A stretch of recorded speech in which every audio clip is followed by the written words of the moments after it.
Halo semuanya, selamat datang di video kali ini. Saya Melanisa Siti Nazila dan Septi Dwi Amalin akan menjelaskan tentang pendapatan nasional. Sebelumnya mungkin ada yang pernah dengar gak sih istilah dari pendapatan nasional? Oke, kita bakal lihat bareng-bareng apa sih pendapatan nasional itu.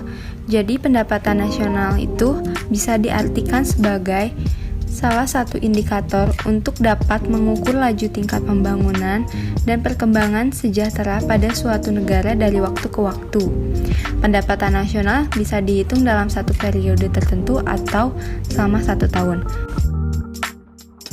Selanjutnya itu ada manfaat pendapatan nasional. Nah, apa aja sih yang negara dapatkan dengan mengetahui pendapatan nasional di negaranya? Di dalam video terdapat 5 manfaat pendapatan nasional. Yang intinya, pendapatan nasional ini memiliki manfaat untuk mengetahui, mengevaluasi, mengukur, dan sebagai perbandingan kualitas hidup, kinerja perekonomian, dan tingkat kemakmuran di dalam suatu negara. Nah, di sini juga akan dijelaskan tentang konsep-konsep pendapatan nasional. Konsep pendapatan nasional itu dibagi menjadi 6 bagian. Yang pertama ada produk domestik bruto atau GDP. GDP merupakan jumlah produk baik barang maupun jasa yang dihasilkan oleh unit-unit produksi di dalam batas wilayah suatu negara atau domestik selama 1 tahun. Cara menghitung GDP yaitu pendapatan masyarakat dalam negeri ditambah pendapatan asing dalam negeri. Yang kedua ada produk nasional bruto atau disingkat dengan GNP. GNP adalah nilai produk baik barang maupun jasa yang dihasilkan oleh penduduk suatu negara atau nasional selama 1 tahun. Cara menghitung GNP yaitu pendapatan warga negara Indonesia dalam negeri ditambah pendapatan warga negara Indonesia luar negeri min pendapatan asing dalam negeri. Yang ketiga ada produk nasional neto atau disingkat dengan NNP. Cara menghitung NNP tersebut yaitu GNP min depresiasi atau penyusutan barang modal. Penyusutan adalah penggantian barang modal dengan peralatan produksi yang dipakai dalam proses produksi. Biasanya bersifat tafsiran yang dapat menyebabkan terjadinya kekeliruan meskipun relatif kecil. Yang keempat, ada pendapatan nasional neto atau Net National Income yang disingkat NNI. Adalah pendapatan yang dihitung menurut jumlah balas jasa yang diterima oleh masyarakat sebagai pemilik faktor produksi. Nah, cara menghitungnya itu dengan mengurangi produk nasional neto dikurang pajak tidak langsung. Pajak tidak langsung ini pajak yang bebannya dapat dialihkan kepada pihak lain. Nah, contohnya itu pajak hadiah, pajak penjualan, dan lain-lain.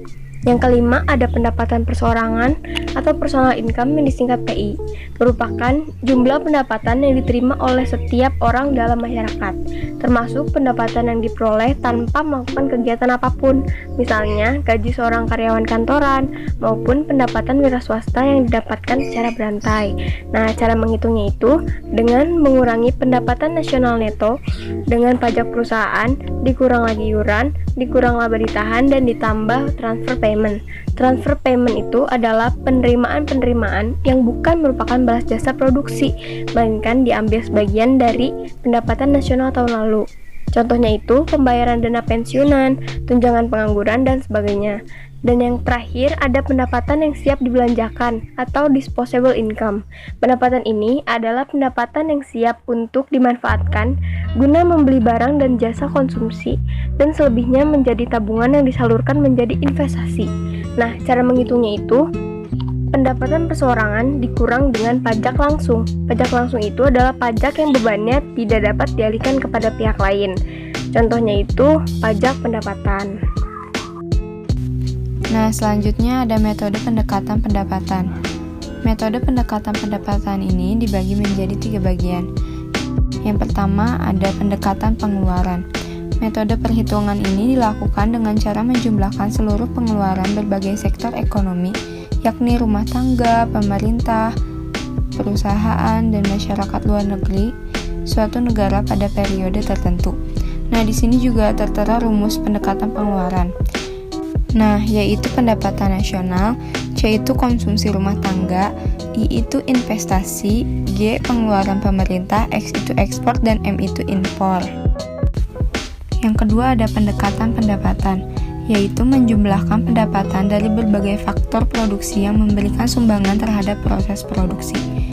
Nah, di sini juga ada rumus pendekatan pendapatan, yaitu pendapatan nasional, L itu pendapatan dari upah, gaji, dan lain-lain, W itu pendapatan bersih dari sewa, I itu pendapatan dari bunga, dan P itu pendapatan dari keuntungan perusahaan dan usaha perseorangan. Yang terakhir itu metode pendekatan produksi. Metode ini hanya mencakup perhitungan nilai tambah pada setiap sektor atau lahan produksi. Sektor ini dibagi menjadi 3 sesuai dengan klasifikasi perekonomian Indonesia menurut International Standard Industrial Classification. Yang pertama itu sektor primer yang mencakup kebutuhan pokok rakyat Indonesia, sandang, pangan, dan papan. Yang kedua, sektor sekunder, sektor yang masih berisi kebutuhan manusia di kehidupan sehari-hari meskipun bukan termasuk kebutuhan pokok. Contohnya ini industri pengolahan, listrik, air, dan gas. Dan yang ketiga, sektor tersier, sektor yang berisi hal-hal yang bukan kebutuhan pokok, bahkan bisa dikategorikan sebagai kemewahan di kehidupan sehari-hari. Sektor ini terdiri dari perdagangan, hotel, restoran, pengangkutan, telekomunikasi, dan jasa lain-lain. Nah, cara menghitung pendekatan produksi itu rumusnya tercantum pada video, dan P1 itu adalah harga barang ke-1, Q1 itu jenis barang ke-1, P2 itu harga barang kedua, Q2 itu jenis barang kedua, PN itu harga barang ke N, dan KN itu jenis barang ke N.